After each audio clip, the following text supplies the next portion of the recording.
Hi friends, ഇന്നത്തെ വീഡിയോയിലേക്ക് എല്ലാവർക്കും സ്വാഗതം. ഇന്ന് തുടക്കത്തിൽ തന്നെ അലീന ബബിതയുടെ റൂമിലേക്ക് വരികയാണ്. വന്നിട്ട് ബബിതയോട് ചോദിക്കുന്നുണ്ട്, ഞാൻ അകത്തോട്ട് വന്നോട്ടെ എന്ന്. അപ്പോ ബബിത പറയും, ഞാൻ വരണ്ട എന്ന് പറഞ്ഞാലും എങ്ങനെയെങ്കിലും കയറി വരില്ലേ. അലീനയോട് ബബിത കാര്യം തിരക്കും. അലീന പറയും, കോളേജിൽ പോകുന്ന കാര്യം സംസാരിക്കാനാണ് ഞാൻ വന്നത്. ബബിത പറയും, അതെല്ലാം ഞാൻ അച്ഛനോട് ഇന്നലെ പറഞ്ഞതാണല്ലോ. ഞാൻ കോളേജിൽ പോകുന്നില്ല. ഒരു വർഷം പോയാലും കുഴപ്പമില്ല. ഇതെല്ലാം കേട്ട് മനസ്സില്ലാമനസ്സോടെ തിരിഞ്ഞു നടക്കുന്ന അലീന വീണ്ടും തിരിച്ചുവന്ന് ബബിതയെ ഉപദേശിക്കും. പഠിക്കാനുള്ള ഭാഗ്യം എല്ലാവർക്കും കിട്ടിയെന്ന് വരില്ല. പഠിക്കാൻ ആഗ്രഹമുണ്ടായിട്ടും കഴിവുണ്ടായിട്ടും എത്രയോ പേർ പാതിവഴിയിൽ തങ്ങളുടെ സ്വപ്നങ്ങൾ ഉപേക്ഷിക്കുന്നു. പഠിക്കാൻ കഴിവില്ലാഞ്ഞിട്ടല്ല, പഠിക്കാനുള്ള സാഹചര്യമില്ലാഞ്ഞിട്ട്. ഉപദേശമൊക്കെ കഴിഞ്ഞ് തിരിച്ചു പോകുന്ന അലീനയോട് ബബിത പറയും, ഞാൻ കോളേജിൽ പോകാം എന്ന്. ഇതു കേൾക്കുമ്പോൾ അലീനയ്ക്ക് വലിയ സന്തോഷമാകും.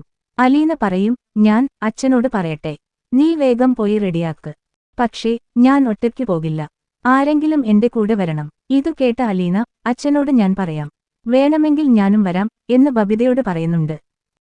അലീന വന്ന് ആ സന്തോഷവാർത്ത ബാലചന്ദ്രനോട് പറയുന്നുണ്ട്. അപ്പോ ബാലചന്ദ്രൻ ചോദിക്കും, നിന്റെ നിർബന്ധം സഹിക്കാൻ പറ്റാതെയാണോ അവളങ്ങനെ ഒരു തീരുമാനം എടുത്തത്? അലീന പറയുന്നുണ്ട്, അവൾ സ്വന്തം ഇഷ്ടത്തിന് എടുത്ത തീരുമാനമാണ്. പക്ഷേ ആരെങ്കിലും അവളുടെ കൂടെ പോകണം. എനിക്ക് ഒഴിവില്ല, നീ മനുവിനെയും കൂട്ടിപ്പോകാൻ ബാലചന്ദ്രൻ അലീനയോട് പറയും.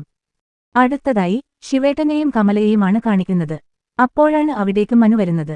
മനുവിനോട് കമല ചോദിക്കുന്നുണ്ട്, ഹരിക്ക് വേണ്ടി റെക്കമെൻഡ് ചെയ്യാൻ നീ അലീനയോട് ഒന്ന് പറയുമോ? അപ്പോ മനു പറയും, അലീന ആർക്കുവേണ്ടിയും റെക്കമെൻഡ് ചെയ്യില്ല. രോഹിത്തിനെ വെറുതെ വിട്ടത് അവൻ നിരപരാധി ആയതുകൊണ്ടാണ്. അച്ഛന്റെയും അമ്മയുടെയും നിർബന്ധത്തിന് വഴങ്ങി മനു അലീനയോട് പറഞ്ഞു നോക്കാമെന്ന് സമ്മതിക്കുന്നുണ്ട്.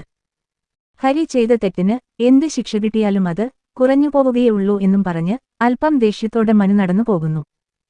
ബബിതയെ കോളേജിൽ കൊണ്ടുവിടുന്നതിനായി മനു അലീനയുടെ വീട്ടിലേക്ക് വരുന്നു. അലീനയും മനുവും സംസാരിച്ചു നിൽക്കുന്നതിനിടയിൽ ബബിത കോളേജിൽ പോകാൻ റെഡിയായി വരുന്നുണ്ട്. ബബിത വന്നിട്ട് കാറിന്റെ ബാക്ക് സീറ്റിലാണ് ഇരിക്കുന്നത്. അപ്പോ മനു ചോദിക്കും, നീയെന്താ ബാക്ക് സീറ്റിൽ ഇരുന്നത്? ബബിത പറയും, ഞാൻ ഇടയ്ക്ക് ഇറങ്ങേണ്ട ആളല്ലേ, നിങ്ങളല്ലേ ഒരുമിച്ച് ഒരുപാട് ദൂരം പോകേണ്ടത്. അലീന ബാക്ക് സീറ്റിൽ ഇരിക്കാൻ പോകുമ്പോൾ മനു പറയും അലീനയോട് ഫ്രണ്ടിൽ കയറാൻ. യാത്രക്കിടയിൽ മനു ബബിതയോട് ചോദിക്കും, നിനക്ക് പേടിയുണ്ടോ? ബബിത പറയും, നല്ല പേടിയുണ്ട്. അപ്പോ മനുവും അലീനയും ബബിതയോട് പറയുന്നുണ്ട്, നീ ഒന്നും കാര്യമാക്കേണ്ട.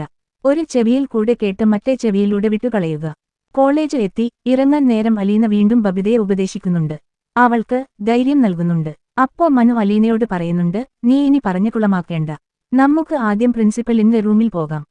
അലീനയും മനുവും ബബിതയെയും കൊണ്ട് പ്രിൻസിപ്പലിന്റെ റൂമിലേക്ക് പോകുന്നു. അവിടെ അവസാനിക്കുകയാണ് ഇന്നത്തെ എപ്പിസോഡ്.